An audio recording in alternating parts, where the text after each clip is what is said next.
And welcome to the first episode of Rise and Shine's podcast reviews. Today I'm going to present the movie Ingrid Goes West from 2017. This one was directed by Matt Spicer, and it has a cast starring Aubrey Plaza, Elizabeth Olsen, O'Shea Jackson Jr., as well as Wyatt Russell. Looking at the reviews, it received a 6.6 out of 10 from IMDb, and Rotten Tomatoes it scored 86% from the critics and a 71% from the audience. Something I'd like to make very clear before we start is that I have a very difficult time with movies that focus on social media. And this is regardless of the genre. We have Friend Request, that horror movie that did not hit the mark. We have The Circle starring Tom Hanks, Emma Watson, a great cast, yet still it just somehow did not do very well. And then of course the Netflix movie, #Reality High, that really just, no one likes that one too much. But this go around I had Ingrid Goes West, and I think it was completely different from the other films that I've just listed. It's different. It explores mental health, mental illnesses, and also the toxic ways of social media, and in doing so, all with like a new and original plot. And I don't think you see that too much anymore. So Ingrid Goes West follows a young woman named Ingrid who takes her social media obsession to a new level, and in doing so, she picks a new influencer who she obsesses over, and she moves across the country for.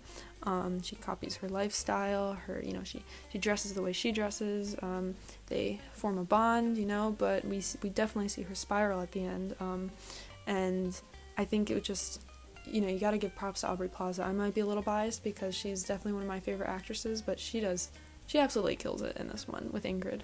It's impossible not to fall in love with Plaza's character. I mean, she might not always make the right choices, but as a viewer, you understand, right? You sympathize with each and every decision that she ends up making. And I think, relating to what I just said, something that's so important, I talked about mental health, mental illness, right?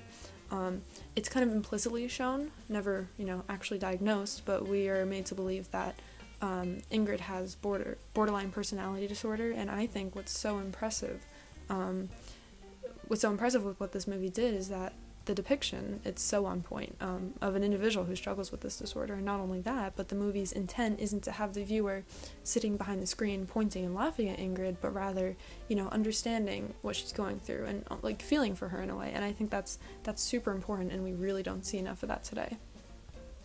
Moving right along, though Plaza just shines throughout this movie, you also have to give a lot of credit to the rest of the cast.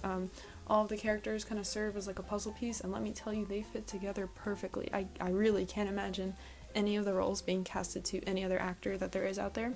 And that being said, it's a truly perfect casting. That's all I have to say. But we have Elizabeth Olsen, who I think was made for this millennial Instagram influencer part. You kind of see her seemingly perfect life revealed to be quite the opposite. And I think that speaks truth to many 20-something white women painting their lives to be perfect and somehow attainable, when that's not the case at all.